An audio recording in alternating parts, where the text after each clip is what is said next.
കനി കുസൃതിയാണ് ഇന്നത്തെ നമ്മുടെ താരം. കാൻ ചലച്ചിത്രോത്സവത്തിൽ അഭിമാനമായി മലയാളികളുടെ പ്രിയ താരം കനി കുസൃതി.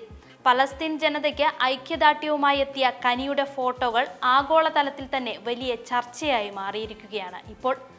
പാതി മുറിച്ച തണ്ണിമത്തന്റെ രൂപത്തിലുള്ള വാലറ്റ് ബാഗുമായാണ് കനി ഫെസ്റ്റിന് എത്തിയത്.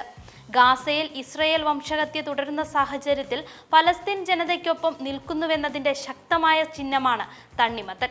തണ്ണിമത്തന്റെ നിറങ്ങളായ ചുവപ്പ്, പച്ച, വെളുപ്പ്, കറുപ്പ് എന്നിവയാണ് പാലസ്തീൻ പതാകകളിൽ ഉള്ള നിറങ്ങളും. കൂടാതെ പാലസ്തീന്റെ സംസ്കാരത്തെയും വ്യക്തിത്വത്തെയും തണ്ണിമത്തൻ പ്രതീകപ്പെടുത്തുന്നുണ്ട്. അറബ് ഇസ്രയേൽ യുദ്ധത്തിന് ശേഷം 1967 മുതൽ ഇസ്രയേലിന്റെ നിയന്ത്രണത്തിലുള്ള പ്രദേശങ്ങളിൽ പാലസ്തീൻ പതാകയ്ക്ക് നിരോധനം ഏർപ്പെടുത്തി. പതാകയോ അതിലെ നിറങ്ങൾക്ക് സമാനമായ വസ്തുക്കളോ പ്രദർശിപ്പിക്കുന്നവരെ അറസ്റ്റ് ചെയ്യുമെന്നായിരുന്നു ഉത്തരവ്. 25 വർഷം നിലനിന്ന ആ ഉത്തരവ് 1993 പിൻവലിച്ചത്. എന്നാൽ പോയ വർഷം വീണ്ടും പൊതുവിടങ്ങളിൽ പലസ്തീൻ പതാകകൾക്ക് നിരോധനം ഏർപ്പെടുത്തിക്കൊണ്ട് ഇസ്രയേൽ ഭരണകൂടം ഉത്തരവ് പ്രഖ്യാപിച്ചു. 1980കളിൽ തന്റെ ആർട്ട് ഗാലറിയിൽ സെൻസർഷിപ്പിനെത്തിയ ഇസ്രയേൽ പട്ടാളക്കാരനാണ് തണ്ണിമത്തൻ പ്രതിരോധ അടയാളമായി മാറ്റിയതെന്നാണ് പാലസ്തീൻ ചിത്രകാരനായ സ്ലീമർ മൻസൂർ ഒരിക്കൽ പറഞ്ഞത്. കനി തണ്ണിമത്തൻ ബാഗും പിടിച്ചു നിൽക്കുന്ന ചിത്രം വിവിധ സോഷ്യൽ മീഡിയ പേജുകളിൽ നിറയുകയാണ് ഇപ്പോൾ. ഒപ്പം ഒട്ടനവധി പേർ കനിയെ പ്രശംസിച്ചുകൊണ്ട് രംഗത്ത് എത്തുന്നുമുണ്ട്. നിരവധി ഫാൻ പേജുകളിൽ അഭിമാനകരമായി കനിയുടെ ഫോട്ടോകളും വീഡിയോകളും പ്രത്യക്ഷപ്പെടുന്നു.